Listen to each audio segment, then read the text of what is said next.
ka waran adiga oo shaqada u socdo haddaad aragto gabar miir daboolantay oo waddada dhex taal inta la carartay ma geysay isbitaalka kugu dhow markii la baaray kadibna dhakhtarkii ma kugu yiri mabruuk way dhali rabtaa xaaskaaga adna ma tiri xaaskayga maahan ubadka ay sidana aniga ma lihi gabadhii inta qaylisay ma kugu tiri adiga ayaa aabbo ah ubadkayga ee buuqa naga jooji dood dheer kadib markii la baaray DNA-ga dhakhtarkii ma kuu sheegay inaad aabbo u ahayn ubadka caloosha ku jiray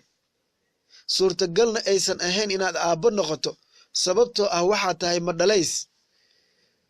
ma ka soo baxday isbitaalka adigoo faraxsan ileen waxaad ka badbaado in dusha lagaa saaro ubad aadan lahayne isla markaana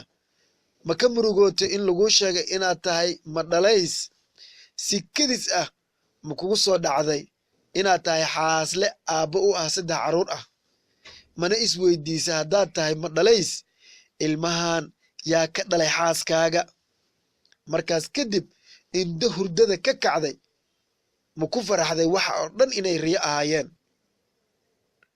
markay neefta kaa soo fuqday koob biyo ah ma cabtay oo sariirta dhinac yiile isla markii ma xasuusatay inaad sooneed kadibna saacadda ma fiirisay waaba 9:10 subaxnimo ma kugu noqotay haddana ma xasuusatay inaad ka daahday shaqada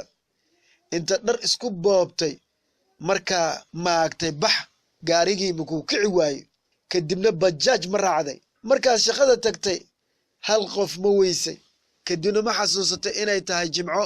shaqana aysan jirin